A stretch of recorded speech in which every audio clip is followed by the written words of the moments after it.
Assalamualaikum warahmatullahi wabarakatuh. Alhamdulillahilladzi khalaqal mauta wal hayata liyabluwakum ayyukum ahsanu amala wa huwal azizul ghafur. Asyhadu an la ilaha illallah wa asyhadu anna Muhammadan abduhu wa rasuluh. Allahumma sholli ala Muhammad wa ala ali Muhammad. Usikum bitaqwallah faqad fazal muttaqun. Qala Allah ta'ala fil Qur'anil Karim, a'udzu billahi minasy syaithanir rajim. Innal ladzina kafaru lan tughniya anhum amwaluhum wala auladuhum minallahi syai'an wa ulaika hum waqudun nar. Hadirin kaum muslimin dan muslimat Masjid Al-Zaitun yang dirahmati Allah, marilah bersama-sama mensyukuri nikmat Allah Subhanahu wa taala yang senantiasa diberikan kepada kita, sehingga sampai pagi hari ini Allah Subhanahu wa taala masih memberikan kesempatan, kenikmatan, keimanan sehingga dapat melaksanakan sholat subuh berjamaah. Mudah-mudahan dapat meningkatkan ketakwaan kita kepada Allah Subhanahu wa taala. Amin ya rabbal alamin. Hadirin kaum muslimin dan muslimat rahimakumullah, pada pagi hari ini saya ingin menyampaikan bahwa adab Allah Subhanahu wa taala di akhirat nanti akan diberikan kepada 3 orang. Yang pertama, orang-orang yang menolak Islam. Yang kedua, orang-orang yang berbuat maksiat. Yang ketiga, orang-orang yang menolak kebenaran karena kesombongan. Maka di dalam surah Al-Baqarah ayat 41 disebutkan, innal ladzina kafaru wa kadzabu fi ayatina ulaika ashabun nar hum fiha khalidun. Sesungguhnya orang-orang yang mendustakan ayat-ayat Allah Subhanahu wa taala, mereka adalah masuk ke dalam neraka, mereka kekal selama-lamanya. Maka ayat ini menjelaskan siapa orang-orang yang mengingkari ayat-ayat Allah, yang mendustakan ayat-ayat Allah, yaitu orang-orang yang kufur, yang tidak menerima kebenaran Al-Quran. Padahal Al-Quran diturunkan di muka bumi ini adalah menjadikan pedoman hidup, dasar hukum-hukum yang Allah terapkan untuk dilaksanakan. Tapi karena mereka mengingkarinya, tidak percaya kepada ajaran Islam ataupun tidak percaya kepada Al-Quran yang mengatur kehidupan manusia baik di dunia ataupun di akhirat.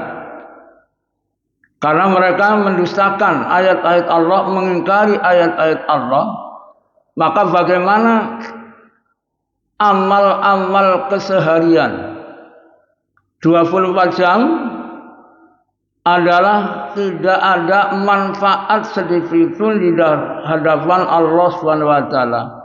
Bahkan mereka orang-orang yang sangat merugi. Dijelaskan lagi di dalam surah Al-Imran ayat 22. Ulaika habitat a'maluhum fid dunya wal akhirah wa ma lahum min nasirin.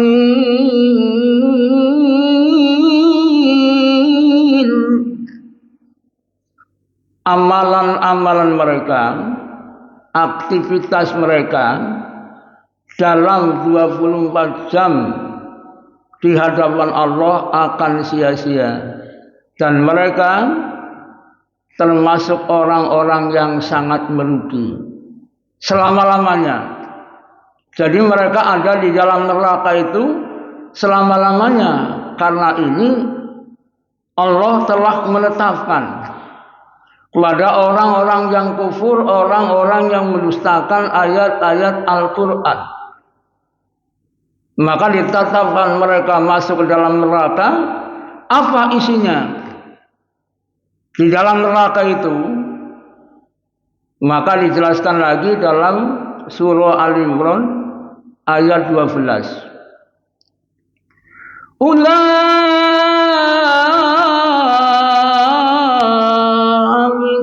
A'maluhum fid dunya wal akhirah wa ma lahum min nasirin. Innal ladzina kafaru lan tughniya anhum amwaluhum wala auladuhum minallahi syai'an wa ulaika hum waqudun nar. Sesungguhnya harta-harta mereka, anak-anak mereka menjadikan bahan bakar di neraka. Ya. Jadi selama hidup di dunia mereka mengumpulkan harta yang bertumpuk-tumpuk. Apa yang ditumpuk-tumpuk hartanya? Emas, perak, sawah, ladang, jabatan. Ya. Mereka hanya cintanya dunia, tidak pernah memikirkan tentang akhirat. Padahal di akhirat nanti ada apa yang mereka tumpuk-tumpuk menjadikan bahan bakar di neraka. Wa quluhan nasu wal hijarah. Bahan bakar neraka adalah manusia dan batu. Nah, ini manusianya manusia yang kufur, yang ingkar kepada Allah Subhanahu wa taala. Maka orang-orang yang demikian adalah orang-orang yang sangat merugi. Kemudian yang kedua, orang-orang yang berbuat maksiat selama diberi kesempatan di dunia, diberikan kesehatan, diberikan kenikmatan, diberikan apa saja yang dia inginkan, Allah berikan, tapi digunakan untuk bermaksiat. Seperti apa? Mereka zina, pindah hotel yang satu ke hotel yang lain, apalagi tahun baru. Ya, ini sangat luar biasa. Pergaulan bebas. Mereka lebih-lebih daripada binatang, orang-orang yang berbuat maksiat itu. Mereka melakukan perzinaan, minum-minuman, khamar, ya, alkohol, yang disebut sekarang narkoba, itu tidak peduli. Alasannya kalau ditegur, jangan bermabok-mabokan. Dia alasannya, loh, apa hubungannya uang-uang sendiri, badan-badan sendiri, anggota tubuh sendiri? Itu kesombongan yang di situ. Diingatkan tidak mau. Nah, inilah yang mereka nanti akan menerima adab yang sangat pedih. Di dalam Al-Quran disebutkan adabun syadid, ya, siksa yang sangat pedih, karena pada saat ada di dalam neraka, mereka ketika ingin minum diberikan air yang mendidih yang bercampur nanah. Ketika masuk di dalam tenggorokan adalah meleleh, hancur, jadi lagi. Diberikan minum lagi, demikian, hancur, jadi lagi, terus menerus. Karena Allah yang menciptakan, Allah yang menetapkan. Cukup Allah mengatakan kun fayakun, pasti jadi. Nah, itu adab yang sangat pedih, yang nanti akan dirasakan oleh orang-orang yang berbuat maksiat, tidak mengindahkan peringatan-peringatan yang begitu jelas. Karena apa? Karena mereka diberi hati, tidak mau memahami tentang tanda-tanda kebesaran Allah Subhanahu wa taala. Diberi telinga, tidak mau mendengarkan ayat-ayat Al-Quran. Diberikan mata, tidak mau digunakan untuk melihat kebenaran yang datang dari Allah Subhanahu wa taala.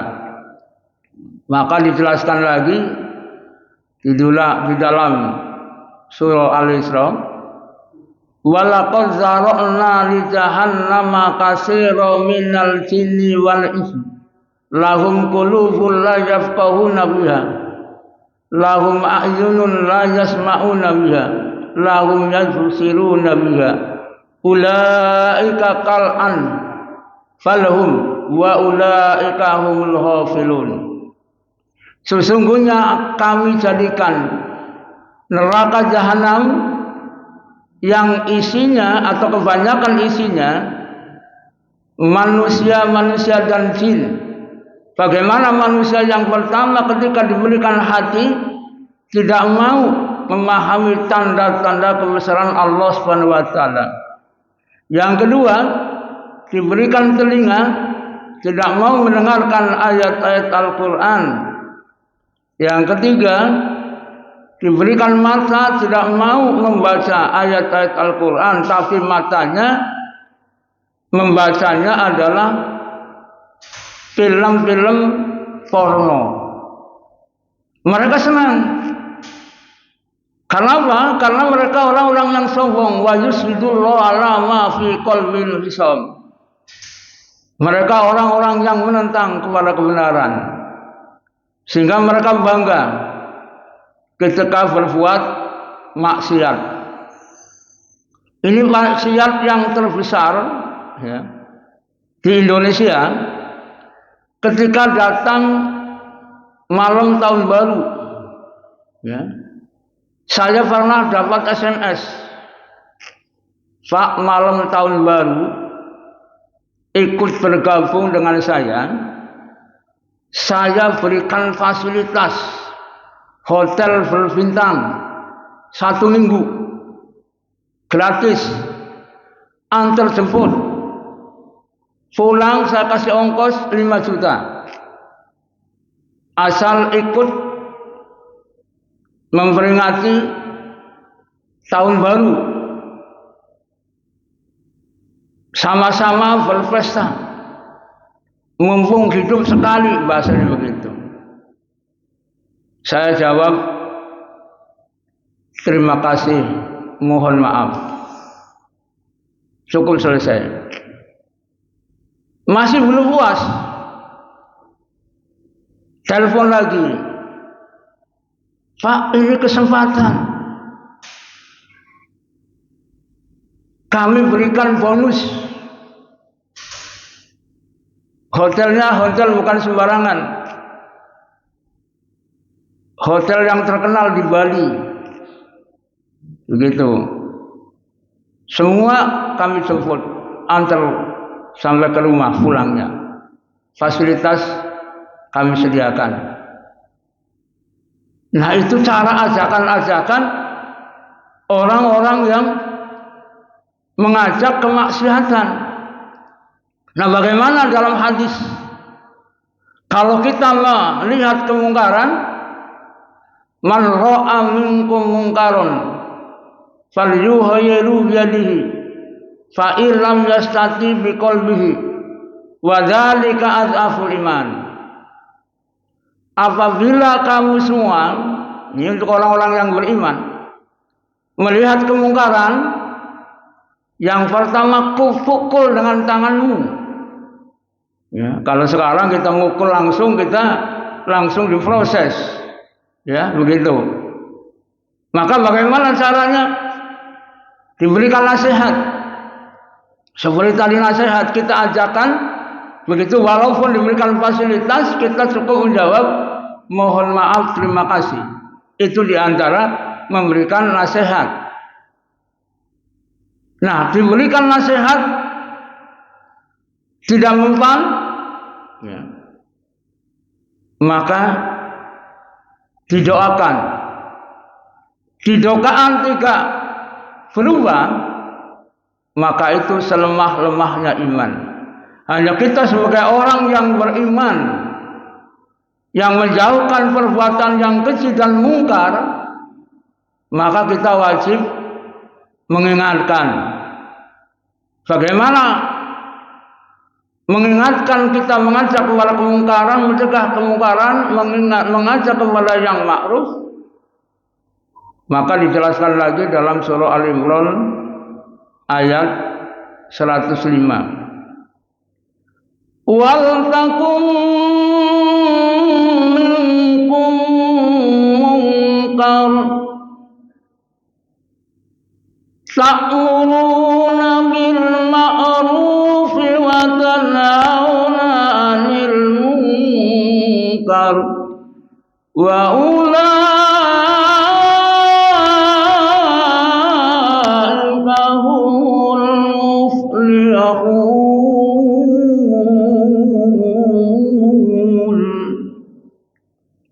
Apabila kamu mengajak kepada yang ma'ruf, mencegah kepada yang munkar, maka kamu menjadikan orang-orang yang beruntung di hadapan Allah Subhanahu wa taala. Bagaimana orang-orang yang beruntung? Adalah bebas daripada api neraka. Karena setiap saat, setiap hari kita mengajak kepada kebenaran. Ketika melihat kemungkaran, langsung minimal hati kita tidak cocok. Nah, seperti sekarang yang terjadi di Indonesia ini, kalau berbuat kemungkaran dukungannya banyak. Relawan-relawan yang berani mati. Karena mereka tidak menggunakan akalnya. Ketika membela kebenaran, justru kita sebaliknya. Karena orang-orang yang tadi neraka di dalam, yang ketiga adalah orang-orang yang menolak kebenaran dengan sombongnya karena berkuasa, sehingga apapun perbuatan bohong, ya, perbuatan-perbuatan yang merugikan bangsa dan negeri ini, mereka tetap, siapa yang berbuat kesombongan, terang-terangan para pejabat. Siapa para pejabat? Para penegak hukum. Sekarang kompak menjadi satu. Dari mulai Kapolri, kejaksaan, pengadilan, menjadi satu untuk menolak kebenaran. Walaupun kebenaran itu disampaikan oleh beberapa profesor, orang-orang yang ahli, orang-orang yang telah berkompetensi di dalam bidang ilmunya, bahwa perbuatan-perbuatan yang munkar itu adalah perbuatan yang dilarang oleh Allah Subhanahu wa taala. Tapi karena hatinya tadi menolak kebenaran dengan kesombongannya, berbagai macam cara mereka usahakan. Walaupun jelas-jelas bertentangan dengan hukum, baik hukum Islam ataupun hukum undang-undang yang telah diterapkan di Indonesia ini. Tapi mereka dengan bangganya, dengan semangatnya, mereka menolak kebenaran dengan berbagai macam alasan, dengan berbagai macam argumentasi, seolah-olah itu adalah benar. Itu dukungannya sangat luar biasa. Tapi orang-orang yang beriman yang wajib mengingatkan kemungkaran-kemungkaran yang dilakukan di saat ini, karena mereka tidak ingat di akhirat nanti. Padahal ancamannya tadi 3 orang yang akan senantiasa ada di dalam neraka jahanam. Yang pertama orang yang menolak kebenaran Islam, yang kedua orang yang selalu berbuat maksiat, yang ketiga adalah orang-orang yang menolak kebenaran dengan arti kesombongannya. Apa yang menjadikan kesombongan? Yang pertama, punya jabatan, punya kedudukan, punya harta, punya kekuasaan. Sehingga kesombongan itu semakin jadi seolah-olah orang yang mengingatkan kebenaran itu adalah tidak apa-apanya. Padahal yang mengingatkan kebenaran itu orang-orang yang senantiasa beriman kepada Allah, beriman kepada Rasulullah, beriman kepada hari akhir. Tapi ketika menghadapi orang-orang yang demikian itu adalah sangat berat. Tapi kita sebagai orang yang beriman wajib menyampaikan dimanapun kita berada, ketika melihat kemungkaran kita berani tampil untuk mengingatkan. Karena ingin mengingatkan saudara-saudara kita jangan sampai hidup di dunia yang berapa saat ini akhirnya nanti terjerumus di neraka jahanam karena kesombongannya. Alhamdulillah, kita semua bersyukur pada hari ini Allah telah memuliakan, mempertahankan keimanan kita sehingga diselamatkan daripada api neraka.